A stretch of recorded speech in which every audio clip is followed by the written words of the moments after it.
In this video, we will talk about dates, how to enter any date, how to check whether something is a date or it is just looking like a date, and how to format dates.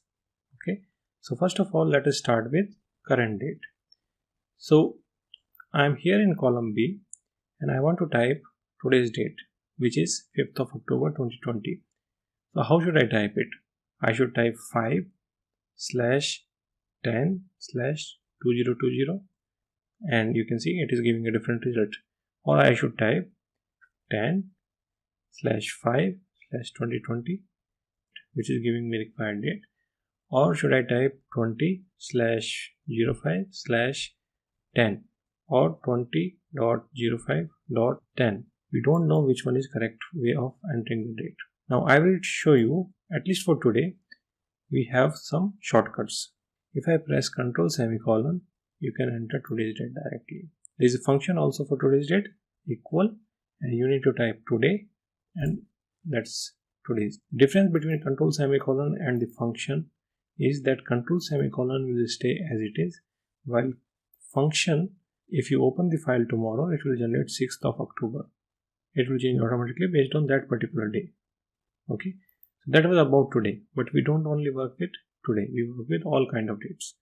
So just to show you what are dates in the background, if I type a number like 1, you can see a date is appearing, 1st Jan 00, and when I click here, you can see 1900 is the year.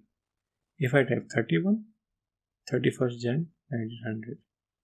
If I type 365, if I type 44356, some random number, and it is showing 9th June 21. So I am typing some numbers, but it is giving me dates. So all dates are nothing but numbers. So that helps us in identifying dates also. Like here, what you need to do to identify the correct dates, that you go and press this comma formatting, which is for numbers. When you press this comma, whatever changes to a number, that is a date. Like these things are date. This is not a date. These things are date. These are not date. This is a date. So whatever changes to numbers, that's a date. Otherwise, it is not a date. It is just a text which is looking like a date.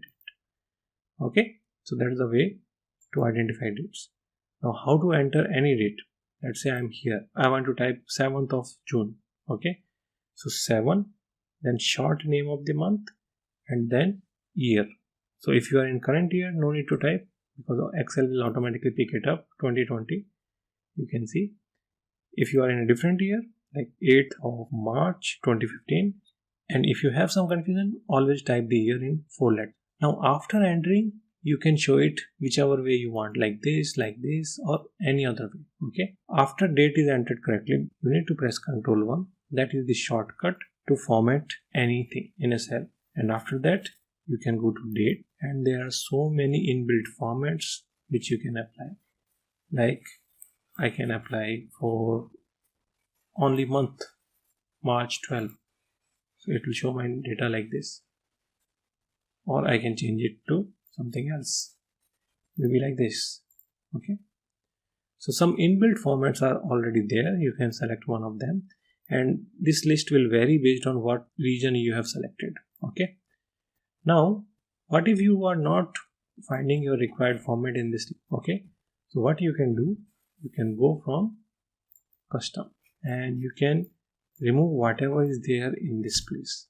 And you can see our first number is appearing here, June 7, 2020, that corresponds to 43,989. If you type M, it is extracting the month number. If I type MM, you can see 06 is appearing. If I type it one more time, it is giving me short name of the month, and one more time, full name of the month.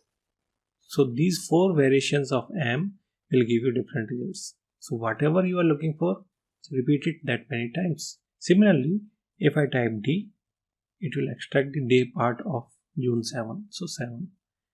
Double D, day part in 2 digits. If your date is a single digit, it will automatically add 0 to it. If you type 3 Ds, then short name for that day. If you type 4 Ds, full name for the day. And similarly, If you type y 20 yy, that also 20, because we don't talk about year in a single digit, right? 3 y's and 4 y's, both of them will give you 2020 in full. So now you have got these 10 to 12 variations of m, d and y. You can combine them with any separator, space, comma, hyphen, slash, whatever you want, and that's it. Okay, I hope you liked the video. If you found it useful, please hit the like button and subscribe to our channel for future updates.